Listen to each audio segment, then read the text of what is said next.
بسم الله الرحمن الرحيم. اللهم صل على سيدنا ومولانا محمد وعلى ال سيدنا ومولانا محمد وبارك وسلم وصل عليه. رب زدنا علما، رب اشرح لي صدري ويسر لي امري واحلل عقدة من لساني يفقهوا قولي. موږ دا خبره کړې و چې د دې وجوه القصر په خپل منځ کې چې کم اختلافات دي او کم دا راځي کنه، نو پای کې پرون موږ دا خبره کړې و چې نفي او استثناء دا په هغه ځای کې استعماليږي کم ځای کې چې مخاطب چرند دا مجهول وي او جاهل وي او انکار کوي، او انما دا په هغه ځای کې چرند استعمالي دي شي. بیا کله کله معلوم په منظر د مجهول باندې دا راځي او معلوم ته د چې مخاطب ته هر څه معلومي او بیا هغه ته د کلام کولېږي لکه څنګه چې مجهول ته کولېږي په نفي او په استثناء سره. دا لپاره د قصر قلبي او د قصر افرادي پر مثالونه چې دا ذکر شو. نن سبق کې دا وایي کنه چې دا انما نه ده، انما په هغه ځای کې استعماليږي کم ځای کې چې دا مخاطب انکار نه کوي. په کوم ځای کې چې مخاطب انکار نه کوي نو الته کې انما استعماليږي. لکه ته چاته وایي چې انما هو اخوک، دا بلانکې ستارور دی. اوس دا ته هغه چاته وایي چې ته دا پته لري دا زمارو دی، انکار ته هم نه کوي او پته ورته هم ده ولګ معمولی مو دغه شوبه نه په دې شوبې سره ختمي. دا وایي وقولک عطف على قوله كقولك صاحبك، وهذا مثال لاصل انما. هذا مثال لري لپاره چې اصل په انما کې دا خبره اصل فی انما اي يستعمل فيما لا ينكره المخاطب، چې دا انما په هغه ځای کې استعماليږي چې کله مخاطب انکار نه کوي. كقولك انما هو اخوك، لکه ستاسو قول چې انما هو اخوك لمن هغه چا دا يعلم ذلك چې دا پته لري چې دا معروض دی ويقر به او اقرار کوي بل اسرا، وانت تريد ان ترققه عليه اته دا اراده لري چې تا شفقت وکي په باندې. مطلب یو کس ته چې لکه دا غوستارور دی نو هغه ته پته لري چې دا معروض دی او په دې باندې کوی کوم چې دا معروض دی او دې خبر نه انکار کوي. ولکه ته دا هغه باندې زیاته کوي زونه مو سره کوي نو ته دا اراده لري چې تا ورور هلکه په شفقت وکا ندی د پاره تا انما استعماله ان ترققه عليه چې ترحم وکي شفقت وکي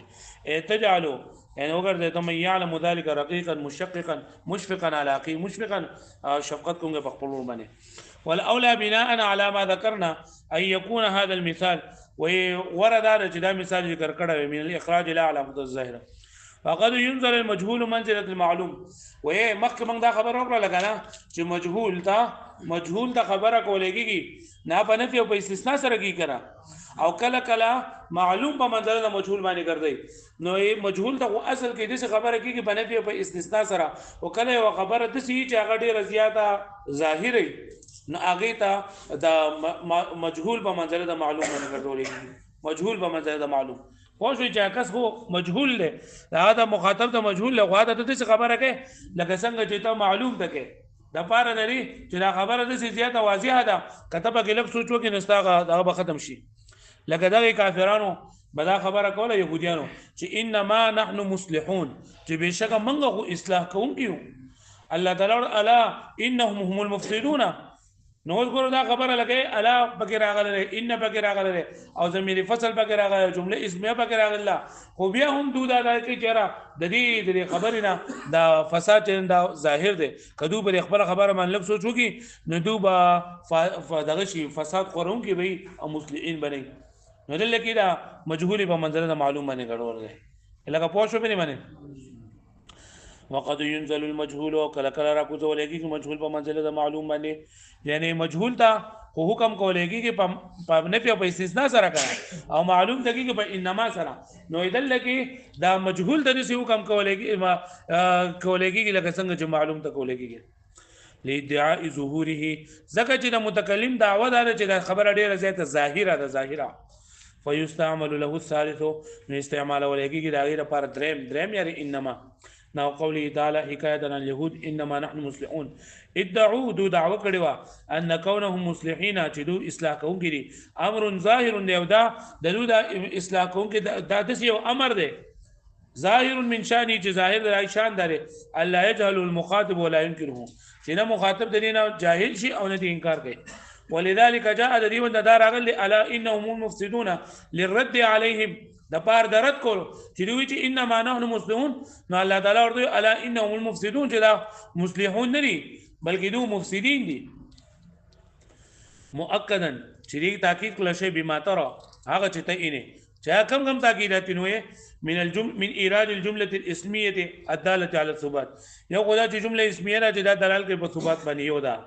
دویم وتعریف الخبر الدال على العصر او بل چې خبر معرفه راوړل دا هم دلال کوي په عصر باندې دریم وتوسط ضمیر الفصل المؤكد لذلك او ضمیر فصل د تاکید لپاره راوړل د شان دي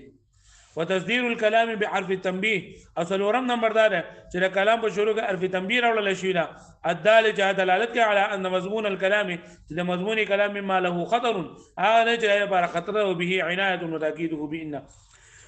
او ای تاکید په ان سره هم راوړل شي پنځم نمبر ثم تعقيبه مما يدل على التفريع والتوبيخ بیا دا ورسره راوړل شي دا چې دلال کې په قاریدو باندې تفریع او توبیخ باندې شي ډانډ پټ هو قوله ولكن لا يشعرون لکه پوښتنه به باندې ها نو دلته کې ګوره دا معلوم په منزله د مجهول په منزله د معلوم باندې ګرځول شوی دی چې د څه حکم کړی شي لکه څنګه چې دا کیږي مزيه انما على العطف انه يعقل منها الحكمان واذا انما نه د انما بدل سره دوه خبرې ثابتېږي یعنی کم چې ذکر شوی دا د لپاره حکم ثابتای او کم چې نه ذکر شوی دا نه حکم منفي کوي لکه انما زید قائم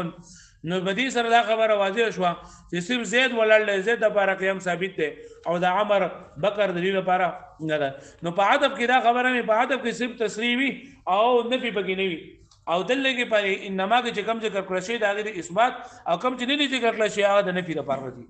هغه پوه شئ ومزيه انما على العطف او فضیلت انما بعطف باندې مزیت فضیلت د انما بعطف باندې انه يعقل منها چې په عقل کې راځي د انما الحكمان دو حکمونه کوم حکمونه عن الاثبات للمذكور والنفي عما عداه مع چې کم ذکر کړل شي دا لپاره حکم ثابتول او کم نه ذکر کړل شي دا غینا النفي كول معا بجو مالي بخلاف العطف فخلاف د عطفنا فانه يفهم منه اولا الاثبات ثم النفي جدينا اول اثبات بیا نفي کیږي لکه دې ته زيد قائم لا قاعد نو دلته د زيد قائم د پاره زيد قائم چې دی نه اول ولا اثبات ثابت کو د زيد د پاره او چې بیا د لا قاعد وي د زيد نه قاعد نفي کو اول اثبات او بیا نفي یا اول نفي بیا اثبات لکه ما زيد قائما نو ما زيد قائما کې اول زيد قيام منفي کو اب بل قاعدون کې ورته دا قعود ولا سکو ثابت کو او په انما کې دې نه په انما کې د دوه خبرې په جواب باندې کیږي چې دا مذکور د لپاره اثبات او دا د دې علاوه د نور د لپاره نفي د په جواب باندې کیږي هغه پوه شو به معنی او عام طور باندې دا انما دا استعمال ولګي په تعریض کې تعریض څه ته وایي چې په خبرو کې یو طرف ته اشاره کول په خبرو کې یو طرف ته اشاره کول واحسن مواقعها او احسن غرا د مواقع د انما التعريض لك انما يتذكر اولو الالباب فانه تعريض بان الكفار من فرط جهلهم كالبهائم چې بری کې تعریض د دې خبرې ته چې انما يتذكر اولو الالباب چې بشکل الله تعالی د آیاتونو خدای عقل خواندان نصیحت چلی نو چې کب کسان نصیحت نه چلی نو هغه د سړي لکه گویا کې بری کې عقل شته نه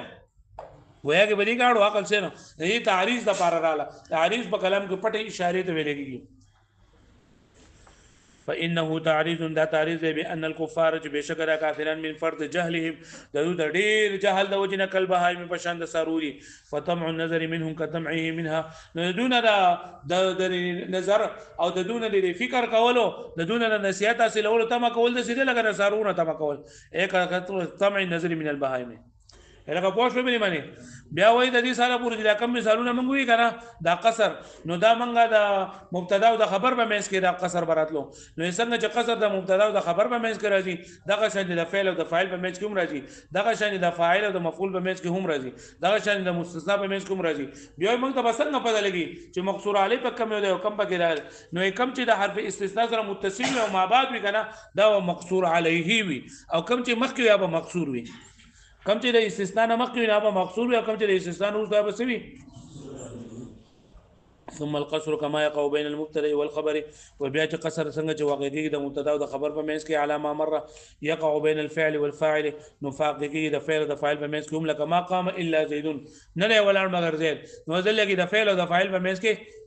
راغلی دی وغيره ما دین علاوه لکه د فاعل او د مفعول په منځ کې هم قصر راځي لکه ما ضرب الا عمرو ما ضرب زيد الا عمرا ما ضرب عمرا الا زيد والمفعولين او دو مفعولون بمثل قصر راجي لا ما اعطيت زيد الا درهم وغير ذلك من المتعلقات الذين علاوه لقد فاعل دخل ذو العلم مسكي لك ما جاء راكبا الا زيد يا ضرب مسكي مفعول مطلق مسكي لك ما ضرب الا ضربا ففي الاستثناء يؤخر المقصور عليه مع أداة الاستثناء ويبقى استثناء کې دا مقصور عليه به مؤخر وي مقصور عليه په چا باندې چې قصر کړل شوی دی هغه به د استثناء نه ورستوي